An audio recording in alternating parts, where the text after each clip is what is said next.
Hi, this is Shay Veronica. If what Kristina Hinds is saying, and she did say that there's a worrying trend that children in Barbados are unable to read. During slavery, at the height of slavery, slaves went off into the dark with candlelight or sometimes just moonlight, trying desperately to read a leaf that they had stolen from the master's library, okay?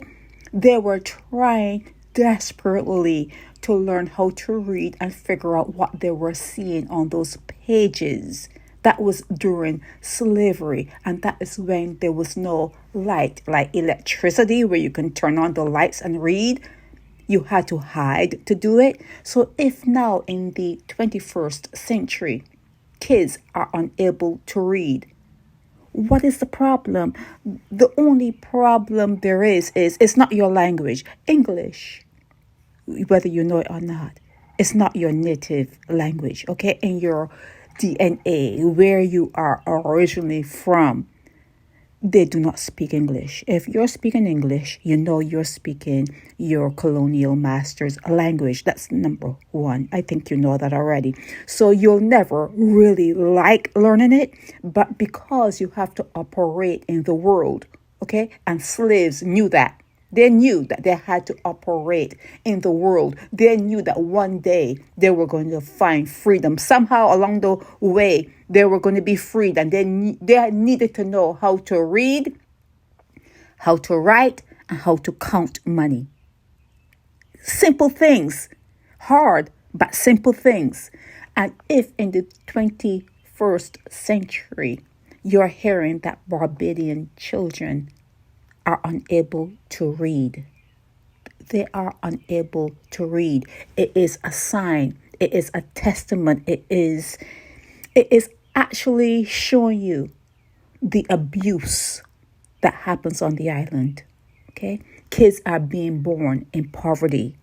Kids are not getting proper nutrition. They're eating at Chefette. I see you giving out awards for Burger King or McDonald's being there. People are being like paraded and honored for bringing in junk food and bad food and fast food. Yeah, they were being paraded and they were being like honored and given medals and trophies for bringing bad food into a society that should be eating yams and should be eating stuff that you grow right there in Barbados. Now, when you hear, getting back to children, when you hear in the 21st century that children in Barbados do not know how to read, and you guys are always saying you're 99% literate, that has always been a lie.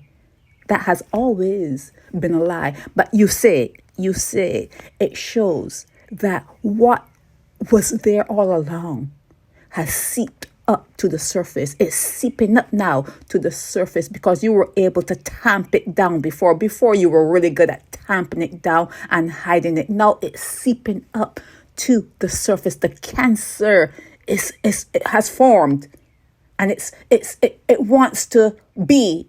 It wants to manifest, and these are the things you see in society that tells you where you're going. You watch the kids. You watch how women are treated. There's certain things you look for. If Barbadian kids are falling behind in reading, which is fundamental, like I said, even the slaves knew that they needed to have that particular knowledge. They knew it. Okay, they risk their lives so that they can learn how to read. Okay, so if Barbadian kids are falling behind in this thing that is so necessary, it shows you that what was being tamped down, what was being forced down, all the gaslighting and everything else, all the abuse and everything, it is coming up to the surface. Barbadian kids are endangered. They are in danger. They need help. You need to move the age of consent up to 18 or maybe beyond because they are force ripe. They are growing up too quickly and they don't have time